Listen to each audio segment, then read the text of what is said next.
Football season is over, and on behalf of everyone at WagerTalk, we want to say thank you for the continued trust you put in our team of handicappers. Our ongoing success relies on the loyalty and support of customers like you. As a way to say thanks, from February 8th through the 14th, we're running a customer appreciation week, and all daily pick packages at WagerTalk.com will be discounted to $9. And yes, of course, that includes any 5% best bets, normally priced at $40. Once again, thank you for your business and trust in the WagerTalk family.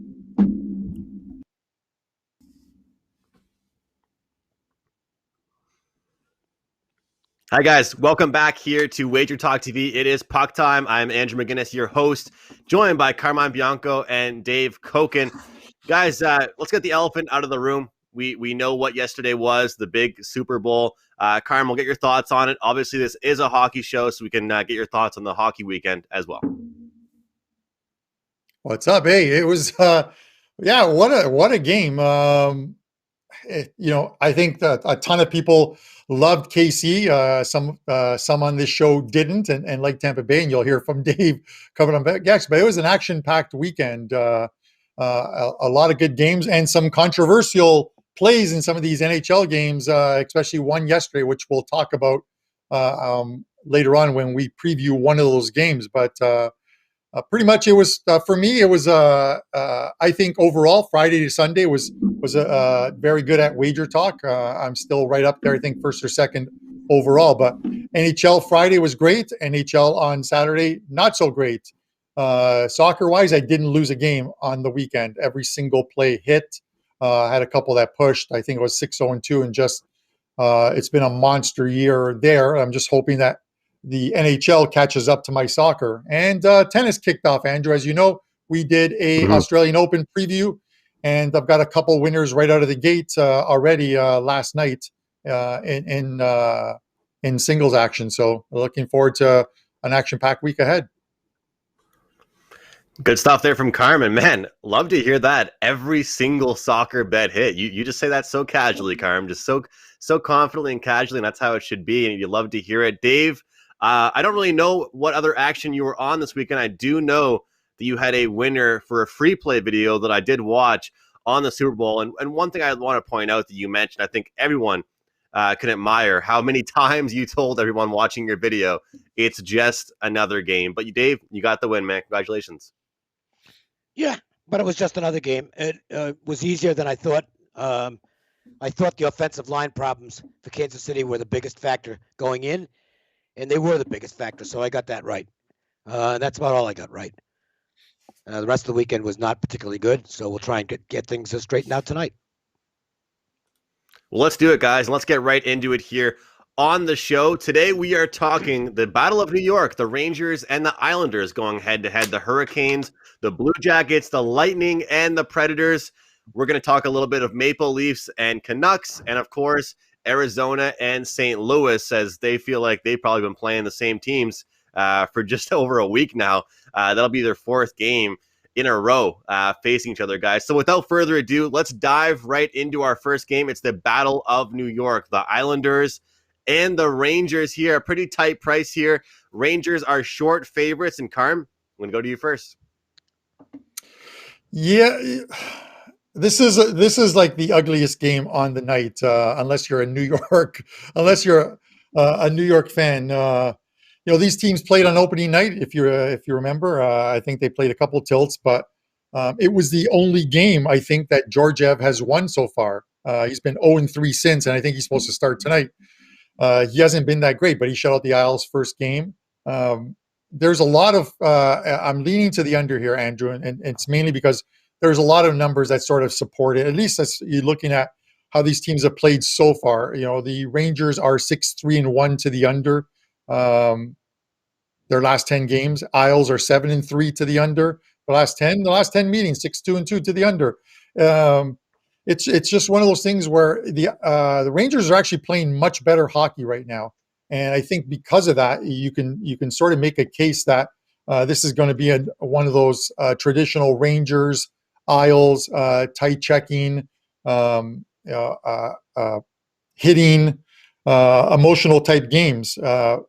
With that in mind, honestly, I don't want to take a side in this one. Absolutely staying away from the side. I think it's a coin flip either way. if you guys can make a case for either side, please convince me. I'm leaning to the under here, 5.5. Andrew, as much as you like some of these 5.5s and the overs, I've been finding some of these 5.5 and under winners, so I'm going to continue with it. No, they're low for a reason, that's for sure. So I can't really argue that. But look, this New York team was sitting at the bottom of the division. They're still down there pretty much, Dave. But 2 wins against the Penguins and the Capitals. And I mentioned earlier on the show over the past couple of weeks, really, is that this team, all the games they were losing, Dave, were by just 1 goal or maybe 2 goals. So they were competing. So how do you feel about this game against an Islanders team that's just been very inconsistent? Well, the Islanders are thrilled to be back home because they've been on the road for quite some time. I think it was a 5-game road trip. So getting back home was a remedy, and they get the win over the Penguins. Played pretty good in the game. They lost some of the analytics, but did get their offense going, and I think that was important for them. These teams have already met twice this year. Neither game was close. The Islanders won 4-0, and then the Rangers came back and won 5-0. I don't know what to make of this game. I think I lean a little to the Islanders. I think that was just what they needed to end that 5-game losing streak. I mean, that was a really bad road trip for them, and a little positive momentum coming out of that game. Maybe it carries forward here, but this was, of all the games on tonight's schedule, I had the least opinion on this one. That's the same thing for me as well, Dave. And I think sometimes we can sit back and we can be hockey fans. We can enjoy a game from a entertainment standpoint without having a wager on it. And with this game, that's kind of what I was picturing here with this one. Guys, I want to remind you all watching at home or at work, wherever you are, it is $9 Monday, both WagerTalk and SportsMemo.com. Every single play and package, no matter what the sport, no matter what the rating is, you can grab it for just $9. Of course, you can find myself, Carm, and Dave all at WagerTalk.com. Guys, let's get into our next game up here. It is Carolina and Columbus. And Carm, I know you had a few things to say. We'll go to Dave first, and we'll get your thoughts on the previous matchup between these two teams. But I gotta say this, Dave. I know that you and you were on the video, I believe, when we touched on the Dubois versus Laine trade. Laine is settling in. He's meeting the expectations so far, and I think that he's doing exactly what he's supposed to be doing. But I have a pretty interesting stat I'll mention here at the end about this team and how strong Carolina is off no rest. They've been a very strong team off 0 rest, and I feel like they will be successful here again. They're an impressive team. I mean, whether they can survive Mrazek being out for some time, well, we'll have to wait and see on that. But if you look at the numbers on this team, especially when you get into the analytics, they're winning every game. They've had 1 game this season where they lost the Corsi numbers, just 1, and they barely lost them in that game. And by the way, they won that game at Nashville. They're a really good team. This is a team that if they're healthy come playoff time, I think they're a real threat to make a big run and maybe pull an upset come playoff time. They're good. Columbus has to play their style to be successful, and Carolina absolutely prevented them from playing their style in Saturday's game. I know there was some controversy, which Carm will talk about, regarding some happenings at the end of the second period. But the bottom line is, they turned it into a 6-5 game.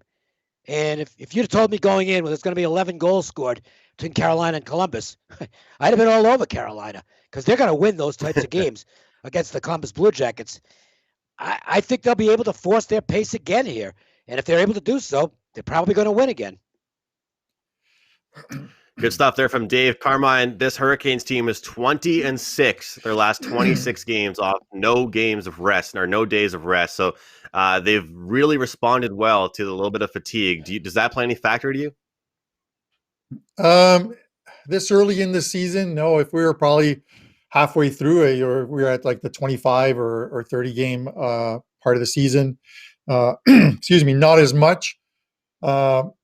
Dave talked about that had something, about the controversy of this game. So for you who are sort of tuned into the pregame show of the Super Bowl and not paying attention to what was going on in this Columbus game, end of the second period, just before the end of the second period, Vincent Trocheck scores a goal.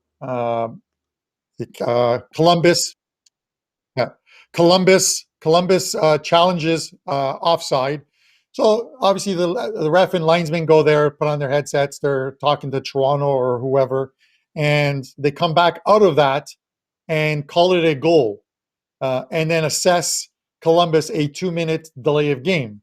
Well, at the intermission, they go and speak to both coaches and say, we made a mistake. It was actually an offside, but we can't take the goal off the board. But we're going to wipe out the last 45 seconds of that power play starting the third period. An absolute joke.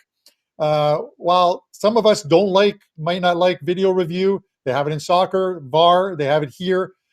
The point of video review is to get the call right, and they still got it wrong. It's unbelievable, and it probably costs it costs Columbus, obviously, here in this game. Now, one of the things as far as this game goes is, and with a lot of these games tonight, is you're going to have to keep an eye on who the starting goalies are, because there's a few situations. Okay, you look at tonight as far as Columbus goes. Kavlinkins is injured. Merzlinkins, can they get more names of goalies that I can't pronounce, is also injured. Korpisalo's now played 3 games in 5 days. So do they arrest anybody? Do they bring in Cam Johnson to start? Who knows? It's something you're going to have to keep an eye on. As far as the game goes, I like Carolina. They're playing extremely well. I've told you I'm high on this Carolina team. So in spite of what happened yesterday, you might think that there's a carryover. I'm still going to come back with Carolina today. But by the way, we have stuff there from goaltenders. Just want to throw in confirmed goalies. Art Nettle, whatever his name is, Alex N. will leave and go for Carolina, and Korpisalo is playing again for Columbus. Okay. I want to mention, Carm, that stat I brought up, the 20-6, that's more so just for me about the team, not really the season so far, the team, just what this team has been able to do with 0 days rest. A lot of that goes towards the coaching as well. We have one more guest to bring in here today, jam-packed crew here on Puck Time today. We're bringing in the Prez, and the Prez has a 5% play up tonight, a 5% main event in the NHL. Prez, we're getting you in a little bit late here, but better late than never. Let's hear from you. Let's hear from you, your thoughts on the first 2 games, the Battle of New York and the Columbus Blue Jackets and the Carolina Hurricanes. Well, nice to be here, Andrew, and thanks for mentioning I have a 5% play up in NHL. My job is done. Anyway, you want to go backwards? I like the under in the New York Islanders, New York Rangers game. I like Columbus tonight, and I know I heard from Carm that he likes Carolina, but you know, the way I'm handicapping right now the season is I'm really looking at the bulk of games as if they were playoff series. These teams are playing each other over and over and over again. And what we know is if you take out Tampa Bay, Vegas, Boston, the Leafs, you know, a select group of maybe 5 or 6 teams that have a shot at, you know, a 60%, 65% win percentage. The rest of the group are going to just win one, lose one, win one, lose one, win one, lose one. We see this every year, and I put Columbus and Carolina, although Carolina is obviously a better team, I put them in the similar categories. So I'm really looking for these spots where teams like Columbus, teams like St. Louis lose 2 games in a row, and I'm looking to play on them. So I like Columbus here. I think they bounce back. I think this is ultimately a team that will be within striking distance of Carolina when when the season is over. And in order to get there, they're going to need to win. They need to win these 4-point games. So I like Columbus in this spot. I like that reference there from Prez about the playoff series. It makes a lot of sense, and I think a lot of people struggled early on to figure out how to handle the change in format. So that's a great thought there from the Prez. I know myself, I've been trying to adapt to that exact same thought process. I started off pretty slow, and now I'm kind of just trying not to overthink it too much. And we're happy to have you here, Prez. I'm sorry for getting you in late. The YouTube live chat room is happy to have you in here, and we'll get through the rest of these games. I'm going to throw it right back to you, Prez, with our next game. This is our line change game, Tampa and Nashville. These teams have met a few times now, and it seems like it's just anything Nashville does, Tampa Bay can do better. What do you think about here, Prez? You know, I played. I've been playing on Tampa all year so far, but I've been staying away from their totals. This team, man, they could score 6 goals any night. They could shut any team out in the league.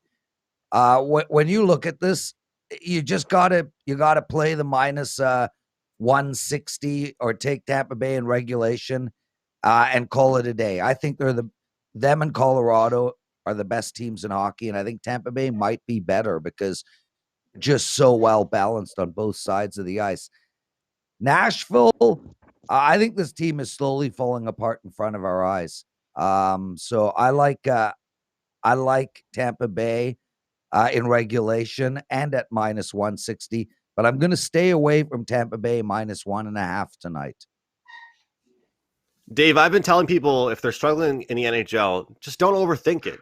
Stay low volume, pick a spot that you like and a team you like. And this kind of feels like one of those spots to me because, again, every time I've seen the Predators have a great game, it just hasn't really been enough. Or every time they've had a win, it's just barely getting that win. Do you feel the same way as me? Yeah, I don't like Nashville very much. I think I've said this a few times. I don't think they're a playoff caliber team. One real good line. That's about it. The goaltending is not what it used to be. The special teams are horrific. And that just never changes. They've scored 6 power play goals so far this season. No, that's Tampa. Excuse me. I've got the Tampa page up. Nashville, I mean, this has been an ongoing thing for 3 years, and I know it sounds like I'm beating a dead horse, but the fact is they just don't get it done on the power play. They've scored 6 power play goals this year, but the power play percentage is no good, and they are not defending at all well when they're shorthanded. 1, 6, 9, 10, 12, 13, 15 power play goals allowed. That's awful. You can't win games like that. Most of us, a little insight into how most of us kind of break things down. You do look at 5-on-5 stats because the majority of the game is being played 5-on-5, and you're going to get some insight as far as strengths and weaknesses of a team, as far as those 5-on-5 analytics are concerned. But at some point, you do have to factor in the special teams, and you've got a team that is already -9 on the power play. To me, you can't bet a team like that. Even if you think there's value in the line, you just can't do it because there's a real good chance you're going to be -1 goal in the game on power plays. That's a hell of an obstacle to overcome. And that plays into this. Tampa Bay or nothing for me. The special teams differential is good enough. And Carm, Andrew, I've been getting into the really, props. Go ahead, Prez. Sorry, Andrew. I was just going to say on what Dave is saying. Nashville's power play troubles have been like this for years. And the bottom line is they just don't have a sniper that sits in what Ovechkin's office is now. You look at all the top power plays in the league. You got Matthews and Austin, Connor McDavid. You've got Patrick Laine. He's going to be a difference maker for Columbus because of the power play. Whereas Dubois wasn't that guy sitting in the office sniping that top corner from the left or right side. Laine will. That's what Nashville is missing. That one guy who can stand in the slot and hit that top corner. And it's not going to be fixed yet. Tampa Bay has 2 of them. I agree. Yeah, that's the thing. And I think that they have talent, Prez. The Predators have talent, but they don't have that sniper. And you mentioned Laine. Wow. Right. He had a big one yesterday. Seth Jones to Laine, top right corner. Like it's nothing. I was going to say, Carm, I've been cashing these prop bets. And right now, these prop bets have been involved with this top line from the Tampa Bay Lightning. I mean, Stamkos, Palat, Point, they've been playing extremely well. How do you approach this game, Carm? Well, now that Prez is finally giving me a chance to speak here, I'm going to be the contrarian in this game tonight with you guys because you guys all seem to be on Tampa Bay. And listen, I like Tampa Bay, and as much as I love the guys in the chat and the guys who comment on the video when it's posted later, some guy told me, I think it was last week, he said to me in the comment section that Tampa Bay is not a very good team, and I just don't know. Sometimes you just want to delete those ones because what a terrible opinion to have. I'm sorry. With that said, I'm going to be a contrarian here. Nashville looked pretty good, not in those 2 games against Tampa, but they looked pretty good in that game. Although they stole it, that first one against Florida, and they held on and almost stole another point from Florida in that game. I think Prez had a 5% play on that, and Brian Leonard as well too in that 2-1 Florida win. But now they're home, and they're a much better team at home than they are on the road. It's not a huge difference, but they are better. They've played Tampa pretty strong at home, 11-4 their last 15 meetings between these two. And we're likely going to see the Tampa Bay backup, Curtis McElhaney or whatever, in net tonight. And he hasn't beaten Nashville. I think he's 0-2 lifetime against Nashville. It's always tough to get in front of a Tampa train, a Boston train, a Colorado train. Every once in a while, you've got to do it. And I don't mind taking the plus money tonight. Slim chance on this Nashville team tonight to get the win here.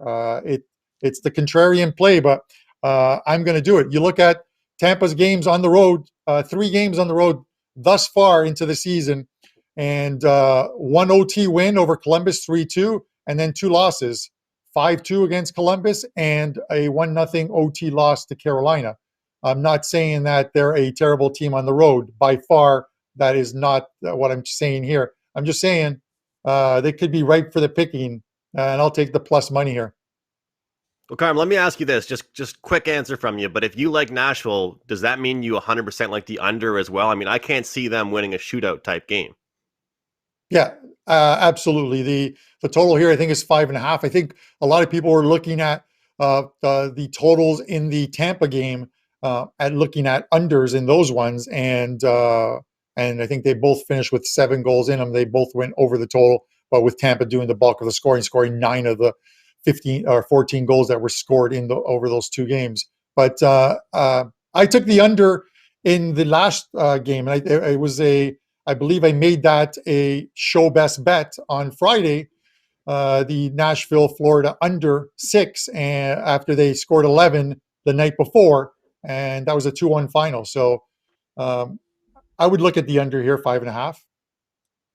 All right, it is time to dump or chase. We have a favorite picked out. You guys can decide whether you want to dump it or chase it. Today, we have the Maple Leafs and the Canucks. And look, this is the dump or chase segment, and there's no way I am dumping this play. I mean, I understand they're heavy favorites. I believe right now you can find a way to make some money on the Maple Leafs. And as of right now, it is by playing their team total. This Vancouver Canucks defense looks horrible. They cannot stop anybody. They're getting skated around. Jason Spezza scored a hat trick against them. Love to see it, though. I like that guy, and I just don't think the Canucks can pull things together, and the Leafs are not the team to do it against. And I know that'll make the Prez pretty happy, but they've just been absolutely dominating them. I'll ask you, Dave, dump or chase here with this favorite?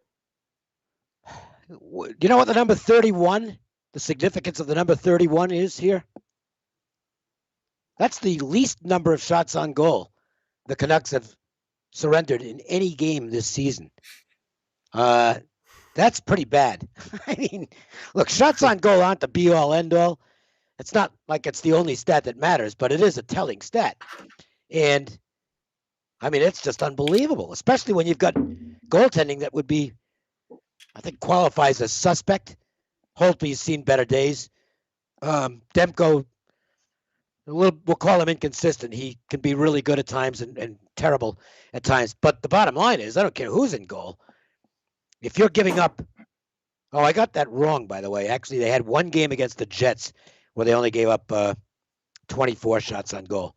That was an aberration. Every other game they got up 31 or more, including 37 and 31 in the 2 games against the Maple Leafs.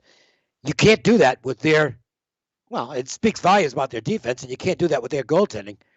I mean, they're a pretty good offensive team, but you just can't win that style of hockey. And Toronto is way better in that type of a game than the Canucks are. So it looks, I mean, it's pricey, but to me, it looks like Toronto's the right side. Prez, I'm going to go to you. And as much as you and I have had our back and forth about the Habs and the Leafs, I got to tell you, I'm number one impressed with their defense so far in the season, but their secondary scoring. I've been a fan of mixing the lineup a little bit and getting some of these guys up there. And the fact that Jason Spezza scores a hat trick, if I'm a Leafs fan, I'm pumped. If I'm a Leafs bettor, I love to see that. Wayne Simmons gets on the board a couple straight games. Unfortunately, he's injured now, but I'm liking how well-rounded the Leafs are right now, Prez. Andrew, first and foremost, I want to apologize humbly to Carmine for not letting him speak. I know I spoke a lot, especially the first 15 minutes of the show. So, Carm, with a heavy heart, I'm so sorry I took that 15 seconds from you. As far as this game goes, Andrew, I think Vancouver is the play here tonight. I think this is a bad spot for the Leafs. First, they've got the Habs on deck for Wednesday. Second, they've won 2 in a row against Vancouver. And going back to what I was saying in the Columbus analysis, I'm treating every one of these 3-game series as playoff series. I look at this as the third game of the playoff series. And if Vancouver's got any chance, they have to win the third game. I'm not going to be betting Vancouver. I'm staying away from this game. But I think this is a tough spot for the Leafs. And we're going to find out tonight the mettle of this Vancouver Canucks team. Tonight, this is a massive, massive game for this Vancouver Canucks team. They are in the dumpers. They were able to play really, really well against Ottawa. And then one good game against Winnipeg. If they back and at least get this game into overtime, they are a fade team for the next little while. So I'm going to sit back and watch, but if I had to bet this game, I would take the Canucks. Good stuff there from the Prez. Has a 5% play up, a main event play at WagerTalk.com. It is $9 Monday.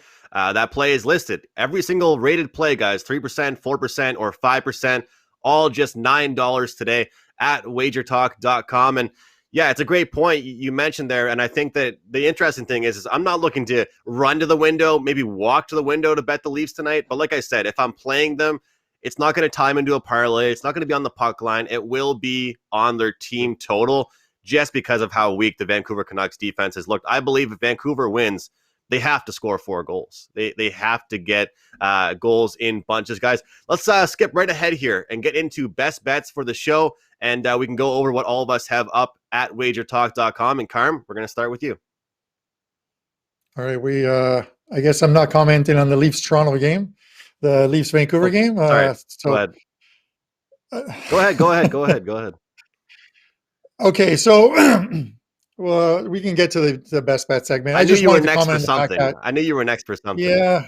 It's when you bring in a fourth guest, a guy who has his own show, Wager Talk TV, and he takes up all of the time. This is what kind of happens. Anyways, getting back to this Vancouver game, yeah, they've allowed what? They've allowed 5 or more goals in 9 of 15 games thus far. And it's funny, kind of, because I was thinking to myself, because you and I always talk about team totals. It's like, if they've allowed 5 or more goals in 9 of 15, shouldn't we be looking at team totals? And the Leafs team total 3.5 is minus 150, a little too much juice. And 4.5 goals is plus 160. But you look at the Leafs and scoring 4 or more goals, and they've only done it 6 times in 12 games. They're 6-6. So I wouldn't touch the team total unless you can get 3.5 at lower juice as far as that goes. Again, as Prez mentioned, look at Freddie Anderson started 5 straight games. They played Montreal. That is a much bigger game in the scope of things, that rivalry that they have. So I don't think they're looking past Vancouver tonight, but they very well could rest Freddie Anderson. I just checked right now. He's still listed as the expected goalie, but we could see Dell or Hutchinson, whichever one is off the taxi squad and is backing up the team. So I would look at that, because if you get a backup goalie in there, it could be a thing where the 6.5 is just the auto play on the over. Well, Carm, we're definitely not trying to make a habit out of this. I thought I had a great night last night, a great sleep, a great breakfast this morning, and here I am still losing my memory and forgetting to go to you. So you can keep chirping me all you want whenever I do that, and hopefully it doesn't happen too often. But I have been throwing it to you and segueing you pretty good. Yeah. So going to go back to you like Yes. I tried to before. Give me your best bet and quickly what you have up for grabs. All right, up for grabs right now at WagerTalk. 3 plays in NHL. Again, get them all for $9, and a couple plays in afternoon soccer. And again, it's $9 today at WagerTalk. NHL best bet. Okay, we're going to try and make this now 12-2 with our last 14 plays with this one after the Nashville under. I am going to the Edmonton. Didn't discuss. Ottawa might have looked like they improved a bit in those 2 games where they gave Montreal absolute fits on the weekend. Sometimes teams come out of these. That's a rivalry, and they played Montreal absolutely tough in both games. Sometimes you come out of those ones, and then it's an absolute flat spot in the next one. And we know what Edmonton did to Ottawa in the 2 games they played. I think they put up like 15 goals or something like that in those. In a couple games, 8-5, and I think it was 7-3. I'm going to Edmonton -1.5 plus 135. I like the fact that even though this is on the road, a team with a ton of offense against a team that could be in a flat spot here, and you're getting plus money laying 1.5 goals. So Edmonton -1.5 plus 135 as the power play best bet today. Find Carmine over at WagerTalk.com, and you guys all know that he's been killing it in soccer, undefeated in soccer over the weekend. Love to hear that. Dave, what is your power play for today's show? Well, I'm only playing 1 game tonight, and this isn't it. So it's just an added opinion. If you want that 1 game, it's available for $9. All the plays all week long, by the way, from all the cappers at WagerTalk are $9. It's Customer Appreciation Week. We do really appreciate you guys being on board with us.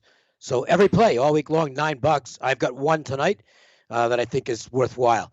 As far as this game goes, all I can tell you is this: Ottawa can't play any better than they did, especially in the Saturday game. They got outplayed in the first game against Montreal, but happened to win. They were very good in the second half of the Saturday game and lost it anyway. I don't know how long Matt Murray can stay as hot as he's been the last couple of games. I think Edmonton gets him here. Big price on the road, but the Oilers should win this game.